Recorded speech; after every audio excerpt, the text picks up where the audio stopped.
아름다운 찬양 감사드립니다. 오늘 하나님께서 우리에게 주시는 말씀은 골로새서 2장 6절과 7절 말씀입니다. 신약성경 325페이지에 있는 골로새서 2장 6절과 7절 말씀입니다. 다 함께 합독하도록 하겠습니다. 그러므로 너희가 그리스도 예수를 주로 받았으니 그 안에서 행하되 그 안에 뿌리를 박으며 세움을 받아 교훈을 받은 대로 믿음에 굳게 서서 감사함을 넘치게 하라. 아멘. 이 시간 담임 목사님 나오셔서 감사함을 넘치게 하라 라는 제목의 말씀 전하실 때 큰 은혜 받으시기를 바랍니다.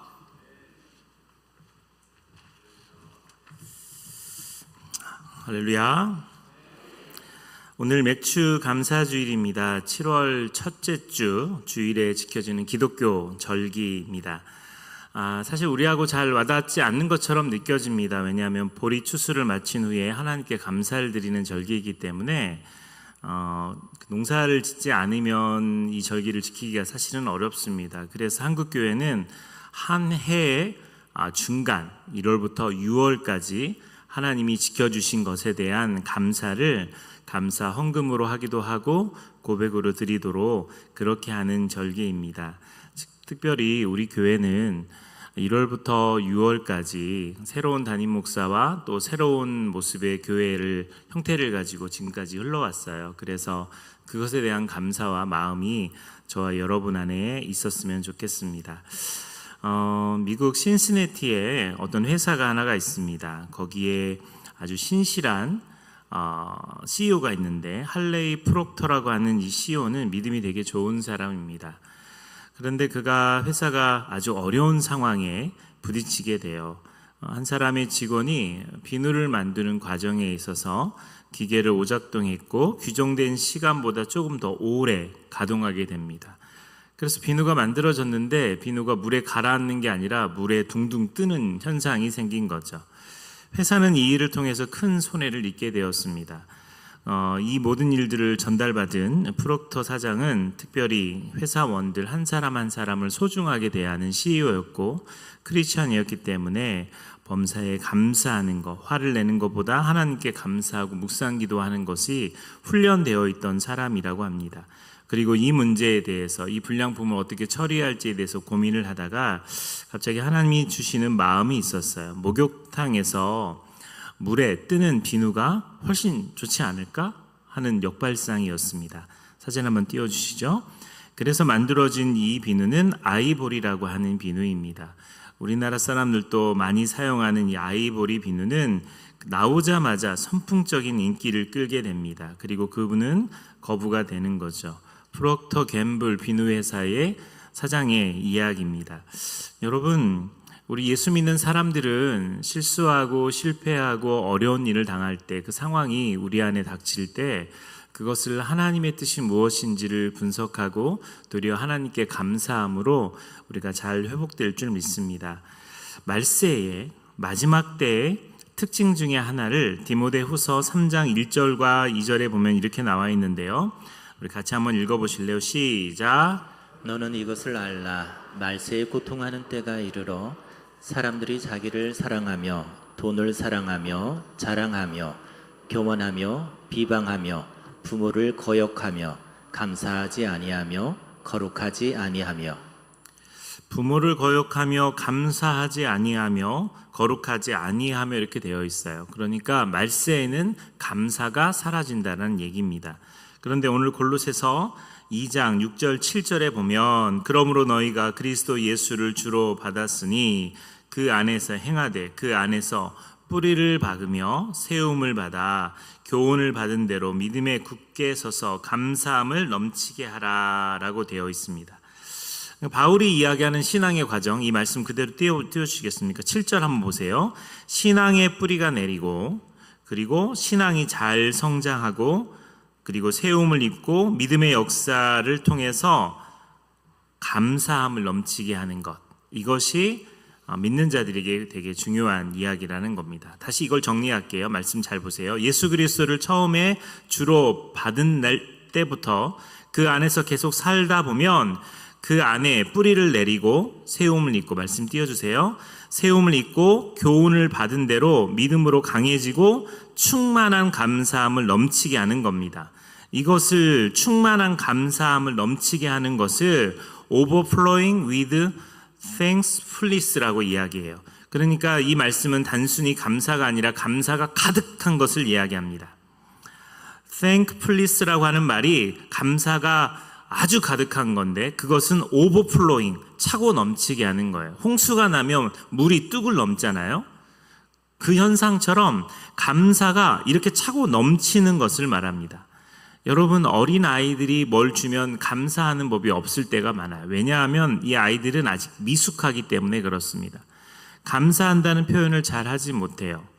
그래서 다른 사람이 보면 아이가 감사하지 못하는 것이 철이 안 들었다고 느끼는 거예요. 근데 어느 날 갑자기 감사합니다 라고 이야기를 하면 그 아이가 어느 정도 성숙하고 감사할 줄 안다고 이야기하는 거죠.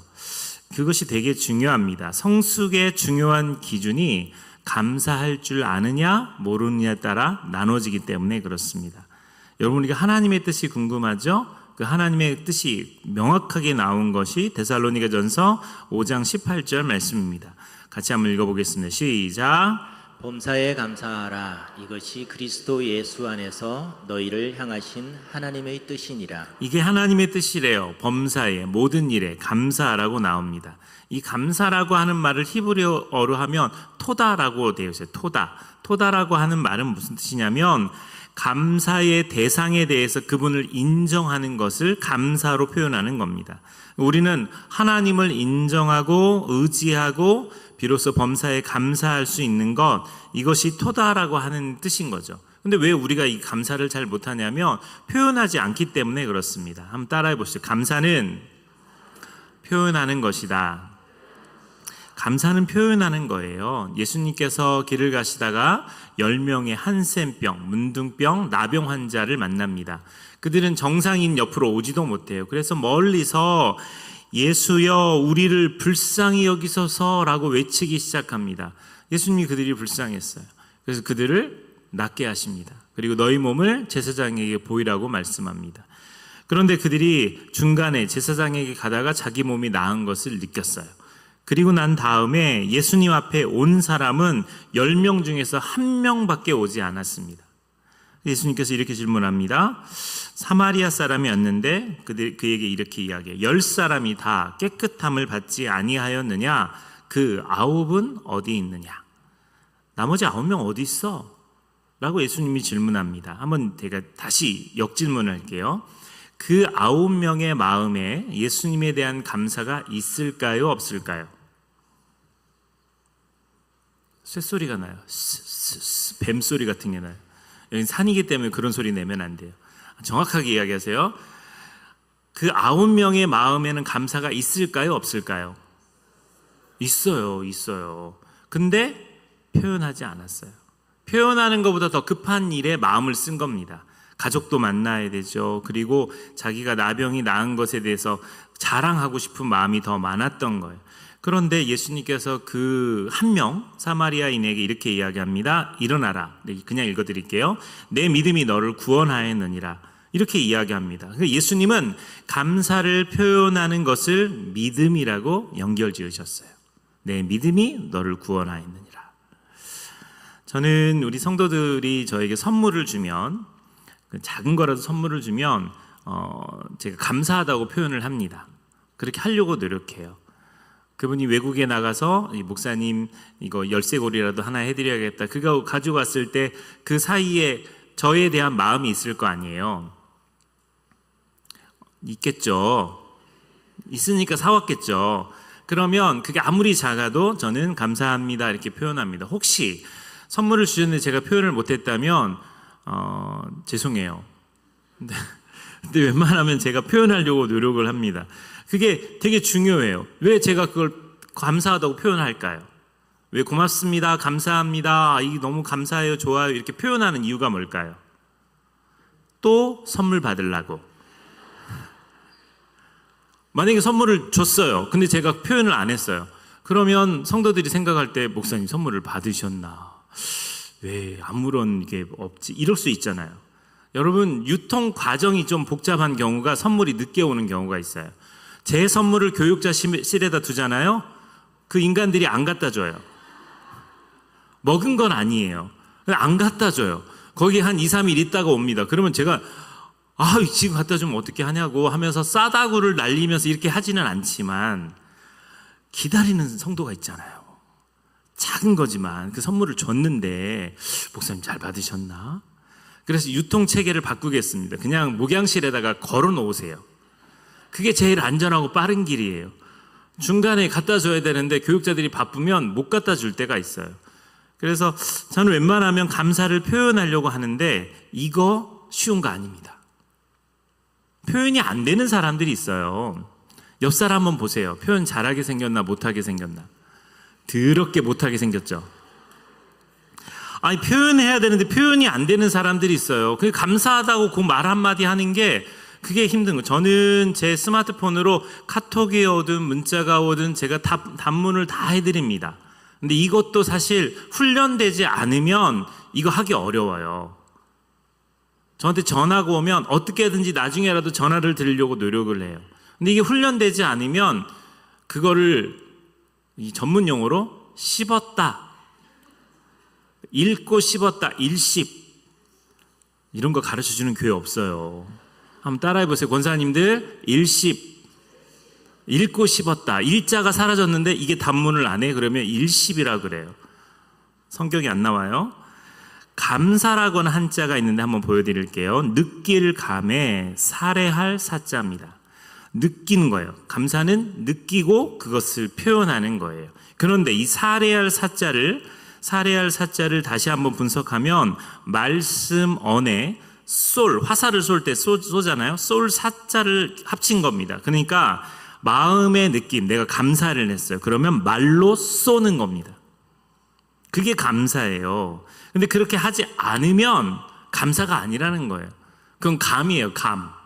느끼기만 했어요. 살을 안 했어요, 살을.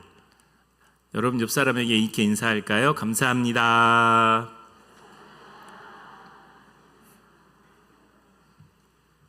진짜 감사하는 성도가 되는 게 중요합니다. 오래전에 미국 LA에서 토레이라고 하는 목사님이 설교를 하셨어요. 미시간호에서 여객선 한 척이 침몰했고 거기에 그 배에 탔던 아주 젊은 수영 선수가 23명을 구조했다라는 내용이었습니다. 전도에 관련된 내용으로 영혼을 살려야 된다, 이렇게 구조하는 교회가 된다, 이렇게 설교를 했어요. 그런데 이게 아주 오래된 이야기인데 설교가 끝나고 예배 후에 백발의 노인 한 분이 찾아와서 본인이 그 수영 선수라고 이야기를 한 거예요. 그러니까 목사님 깜짝 놀랐어요. 너무 반가웠어요. 영웅을 만난 거잖아요. 히어로를 만난 거예요. 그래서 그 사람에게 아주 잘하셨다고, 그때 그 사건이 인상 깊었다고 이야기를 하는데 그 노인이 이렇게 이야기합니다. 제가 구해준 23명 중에 저에게 와서 인사를 하고 감사를 표한 사람은 아무도 없습니다. 자기 목숨을 살려줬는데도 표현하지 않는 거예요. 죽을 수 있었는데 사람을 살려줬는데 그게 표하지 못하는 거죠. 역대상 16장 8절 말씀에 우리 같이 한번 읽어볼까요? 역대상 16장 8절 시작. 너희는 여호와께 감사하며 그의 이름을 불러 아뢰며 그가 행하신 일을 만민 중에 알릴지어다. 감사하며 그분의 이름을 아뢰며 그분이 행한 일을 만민 중에 알려라 라고 되어 있어요. 그러니까 여호와께 감사하면 그 행한 일을 만민 중에 알리는 거예요. 이게 되게 중요합니다. 여러분, 하루에 적용하는 건데 하루에 3가지 감사를 스마트폰이나 일기장에다가 적어서 그것을 기록해 놓으세요. 오늘 무슨 일에 감사합니다. 무슨 일에 감사합니다. 무슨 일에 감사합니다. 암 걸린 사람들, 우울증에 걸린 사람들에게 그렇게 권하기도 하지만 그렇지 않고 그냥 예수 믿는 우리 교회, 남부 전원교회 성도들이 감사의 제목을 3가지를 기록해 놓고 배우자든 자녀들이든 그것을 감사해 보세요. 그것을 실천해 보세요. 나 오늘 무슨 일이 있었는데 이게 참 감사했어. 이렇게 감사가 차고 넘치면 나중에 그것이 선한 것으로 나에게 온다는 겁니다. 디모데전서 4장 4절에 하나님께서 지으신 모든 것이 선함에 감사함으로 받으면 어떤 것이 없나니? 버릴 것이 없대요. 하나님은 선하심을 믿으면, 그 하나님의 선하심을 믿으면 모든 상황에 감사하게 됩니다. 여러분, 빌립보서 4장 11절에 사도 바울이 감옥에서 이 글을 씁니다. 내가 궁핍함으로 말하는 것이 아니라 어떠한 형편에든지 나는 자족하기를 배웠다. 바울은 어떤 형편에든지 자족하기를 배웠다고 이야기합니다. 지금 감옥이라는 환경 속에서 자족하기를 배웠다고 이야기하는 거예요. 감사도 자족하기도 배우고 훈련하는 거예요. 이것이 저절로 되지 않습니다. 이건 정말 저절로 되지 않아요. 어린 아이가 있는데요. 그 아이가 3살 정도 됐을 때 갑자기 물을 쏟았어요. 그런데 이 아이가 뭐 걸레 같은 걸 가져와서 그걸 닦아요. 근데 엄마가 칭찬합니다. 우리 지훈이는 이게 참 남을 배려할 줄 알고 이게 참 이걸 잘하네. 이런 얘기를 들으면 그게 자아가 돼요. 25살 이후에는 그때 들었던 칭찬의 이야기가 자기가 되는 거예요. 부모들이 감사합니다. 어머니 감사합니다. 그러면 아유 우리 지훈이 감사할 줄도 알고 너무 멋지네. 이런 얘기를 듣고 자랐으면 25살 이후에는 감사가 삶이 되는 거예요. 아버지 감사합니다. 그러면 진짜 감사를 해도 상대방이 고마워하지 않는다는 것을 몸으로 배우는 거죠. 감사를 잘 표현하지 않아요. 감사한다는 말을 못해요. 제가 지금 떠오르는 한 가지 예화가 있어요. 이거 안 쓰려고 그랬는데, 저하고 친한 이제 목사님이 계세요. 20살 때 이야기입니다. 그때 여러분 특별한 겁니다. 1부 예배 때는 안 썼어요. 2부 예배 여러분 참 잘 오셨어요. 2부에 오신 분들만 이야기하는 거. 그분하고 같이 이제 자취 생활을 하다가 제가 이제 그래도 요리를 좀 할 줄 아니까 뭐 계란찜도 하고 김치볶음도 하고 이런 여러 가지 묻혀가지고는 대접을 했어요. 그냥 밥을 차려주면 상대방이 먹을 때 백반집이 아니잖아요.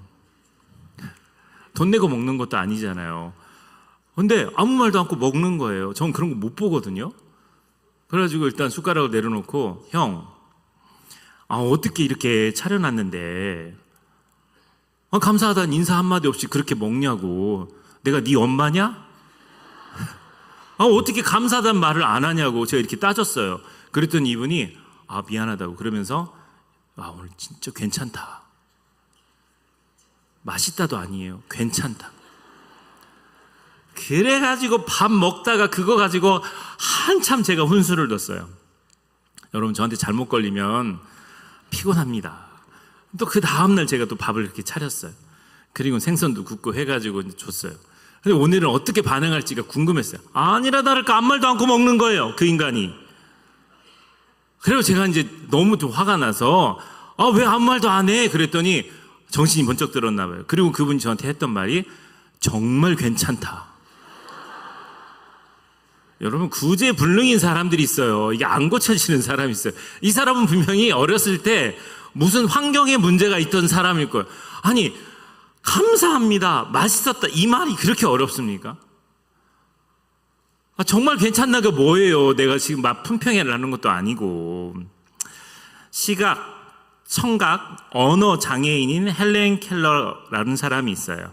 근데 그분이 이렇게 말합니다. 나에게는 너무나 많은 것이 주어졌기에 나에게 어느 것이 없는지 생각하며 머뭇거릴 시간이 없다. 여러분 이게 쉬운 말이 아닙니다. 시각장애인, 청각장애인, 말도 못하는 언어장애인이에요. 그가 글로 쓴 거예요. 나에게는 너무 많은 것이 주어져서 나에게 없는 것이 뭔지를 생각할 겨를이 없대요. 우리 한국 사람들은, 남부전원교회 성도들은 하나님이 주신 게 10,000가지인데 그 중에 없는 한 가지를 귀신처럼 찾아냅니다. 우리 아이는 건강하고 마음도 따뜻한데 공부를 못해요. 우리 남편 성실하고 책임감이 있는데 자상하지 않아요. 이렇게 말하는 거예요. 여러분 많은 것을 갖고 있는데 한두 가지 없는 것에만 집착해요. 그래서 찰스 스펄천 목사님은 이렇게 말해요. 별빛에 감사하는 자는 달빛을 주시고 달빛에 감사하는 자는 햇빛을 주시고 햇빛에 감사하는 자에게는 영원히 지지 않는 은혜를 주신다. 아멘.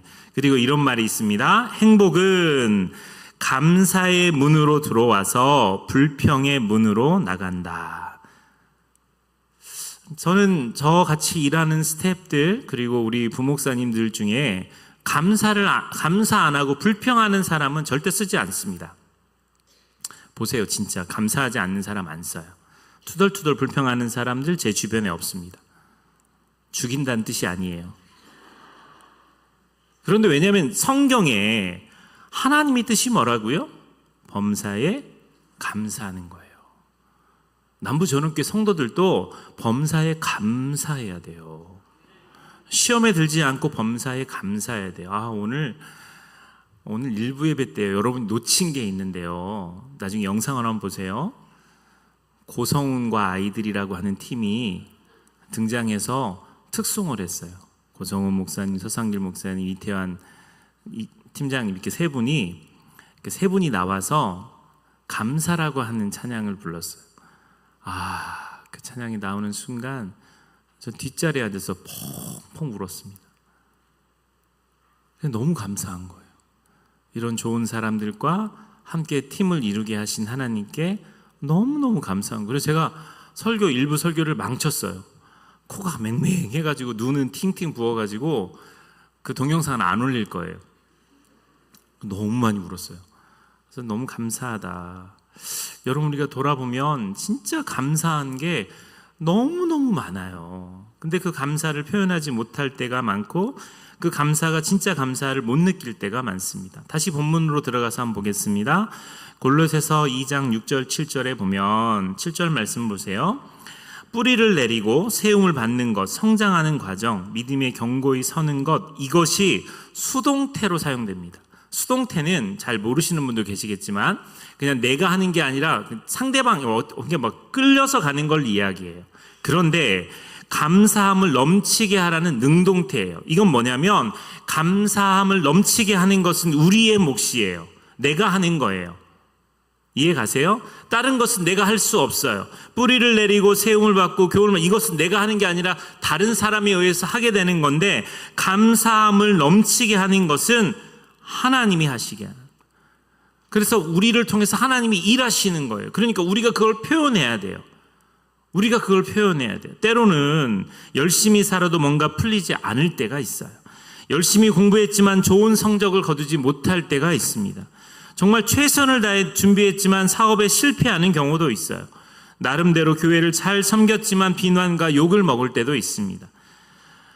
주님 나라 복음을 위해 젊음을 다 죽게 드렸는데 무언가가 나타나지 않을 때도 있습니다.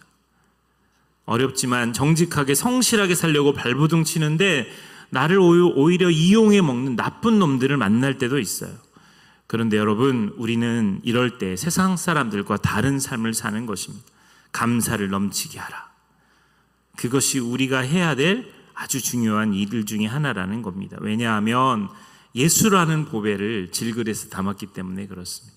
이 모든 것에 감사할 수 있는 것은 오직 예수 그리스도가 우리의 소망이 되시고 능력이 되시기 때문에 그렇습니다. 지금은 잘 돌아가는 것처럼 보이지 않아도 예수님이 우리와 함께 하시면 우리는 사방으로 우겨싸임을 당해도 쌓이지 않고 답답한 일을 당해도 낙심하지 않고 박해를 받아도 버림받지 않는 놀라운 축복이 있습니다. 고린도후서 4장 8절 9절을 한번 같이 읽겠습니다. 시작.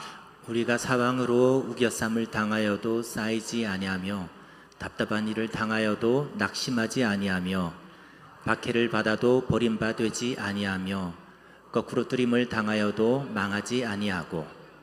마음 깊은 곳에서 감사가 넘쳐날 때 우리에게 기적이 일어나요. 5가지 기적을 설명하려고 합니다. 감사가 넘치면 5가지 기적이 일어납니다. 우울한 기분이 사라지게 됩니다. 여러분 잘 들어보세요. 우울증 겪고 있는 가족들이 있다면 여러분 잘 돌봐주시고 그리고 그분에게도 힘이 되는 말들을 해야 됩니다.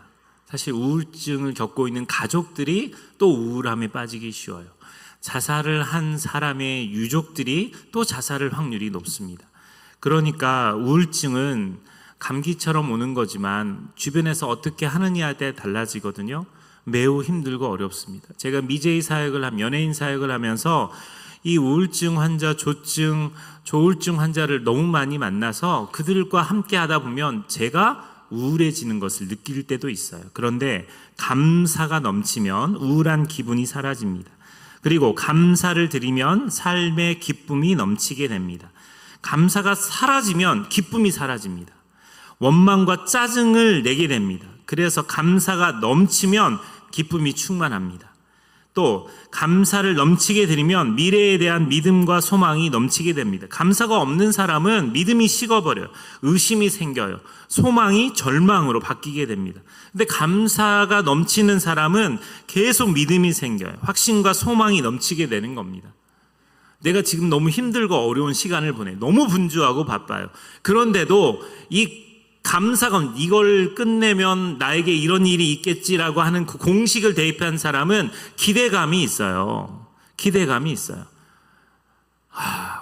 나에게 소망이 없어. 나에게 소망이 없어. 이렇게 낙심하면 감사가 사라진 사람은 미래에 대한 소망이 바닥을 치는 겁니다. 또 네 번째, 감사가 넘치면 긍정적인 마음의 자세를 갖게 됩니다.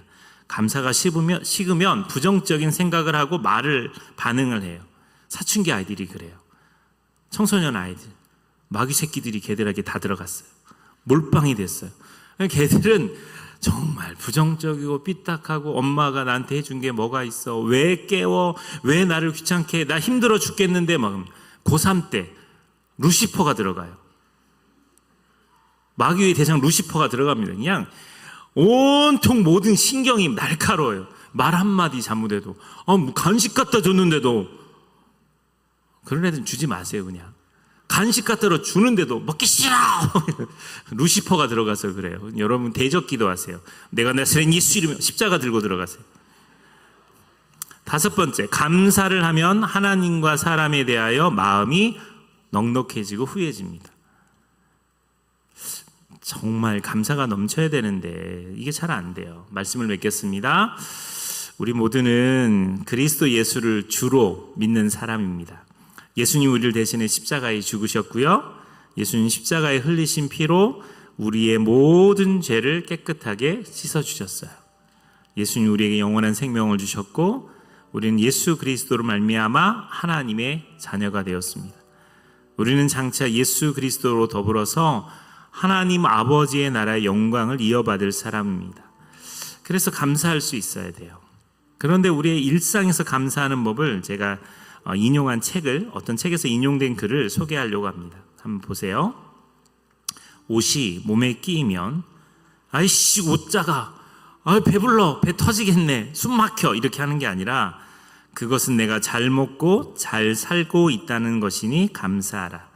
잔디를 깎아야 하고 유리창을 닦아야 되고 하수구를 고쳐야 되고 관리비가 많이 나오면 나에게 집이 있다는 것이니 감사하라.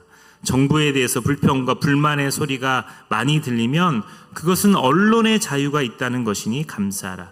세금을 납부해야 한다면 나에게 할 일이 있다는 것이니 감사하라. 아파트 주변에 주차장이 없어서 내 집 주변에 주차장이 없어서 불편하다면 그것은 나에게 차가 있다는 것이니 감사하라.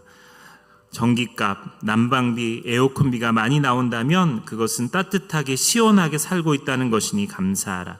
세탁물이 많고 다름질할 옷이 쌓였다면 그것은 내게 옷이 많다는 것이니 감사하라. 이른 아침 새벽 알람 소리에 놀라 깼다면 그것은 내가 살아있다는 증거니 감사하라. 모임을 가진 후에 치울 것이 많다면 그것은 친구와 성도들과 즐거운 시간을 가진 것이니 감사하라. 감사할 게 너무너무 많아요. 감사는 우리의 일상에 넘쳐야 되는 겁니다. 지난주에 우리 부목사님 또 스태프들하고 같이 익산에 있는 TYM이라고 하는 제가 섬기는 움직이는 교회 공장을 방문했어요. 와, VIP였어요. 들어간 입구에부터 노지훈 목사님을 환영 이렇게 탁 써 있고요. 그리고 우리 스태프들을 딱 들어가니까 거기 최고 높은 전무님과 공장장님과 상무님이 입구에 나와서 우리를 환영해 줬습니다. 그리고 공장 전체를 다 소개하고 보여줬어요. 제가 너무 뿌듯했어요. 그리고 너무 감사해요. 우리 고성훈 목사님은 또 호기심이 많아가지고 그 트랙터 한번 타보고 싶다 그래서 트랙터 타고 또 시운전도 한번 하고요. 그리고 선물도 받고 그렇게 왔어요. 너무 감사했어요. 그리고 전화가 걸려왔어요. 그날 저녁에 술만 먹으면 전화한다 그랬잖아요. 취중 진담을 해요. 목사님, 혀가 꼬부러져 있어요. 500cc짜리 맥주를 10잔을 드셨대요. 혀가 꼬부러진 상태예요. 전 술 안 취했습니다. 목사님, 근데 제가 오늘 누구 바꿔줄게요. 한번 받아보세요. 그런데 그분이 받았는데, 목사님, 제가 어디 갔다가 돌아와 보니 목사님이 안 계셔서 표현이 하늘이 무너지는 것 같았습니다. 그리고 어떤 분은, 목사님, 저는 무교인데요. 목사님 사랑합니다. 목사님 너무 존경합니다. 왜 안 믿는 사람들 같죠? 불신자들 같이. 제가 오늘 아침에 이 녹음본을 우리 교육자들에게 다 듣게 했어요. 여러분 직장에서 예수 믿지 않는 사람들이, 무교인 사람들, 불자인 사람이, 전무님 불자거든요. 근데 그분들이 저한테 술만 마시면 취중 진담을 하는 거예요. 저 울었어요. 목사님 3년 동안 본사 갔다 돌아왔더니 목사님이 안 계셔요. 하늘이 무너진 것 같았어요. 농담 같은 말이지만 제 마음속에 울컥하는 마음이 있어요. 제 갱년기라서 요즘 왜 이렇게 많이 우는지 몰라요. 그냥 진짜 너무 감사한 거예요. 왜냐하면 예수 믿지 않는 사람들이 그렇게 고백하잖아요. 이게 사실 웬만한 직장에서 일어날 일이 아니란 말이에요. 그러니까 제가 움직이는 교회 사역을 하는 이유 중에 하나는 그 감동이 마음에 있어요. 10년 넘게 그들을 섬겼던 것이 지금 예배를 드리지도 않은 4년, 5년이 됐어요. 그럼에도 불구하고 그들은 여전히 그와 같은 마음을 품고 있는 거예요. 목사님, 저는 불자지만 제가 젊은 시절 때 목사님을 만났다면 저는 교회를 다녔을 거예요. 목사님 말씀이 정말 유명하고 용한 스님 말씀 같아요. 그리고 목사님 얼굴을 볼 때마다 부처님의 얼굴을 보는 거예요. 너무 감사하지 않습니까? 우리 남부전원교회 사랑하는 성도들 한 사람 한 사람이 감사했으면 좋겠어요. 우리가 6개월을 지나오는 동안 사망의 음침한 골짜기를 지나서 지금 비로소 우리가 감사가 회복하고 감사가 살아난 교회가 됐어요. 그걸 하나님께 고백했으면 좋겠습니다.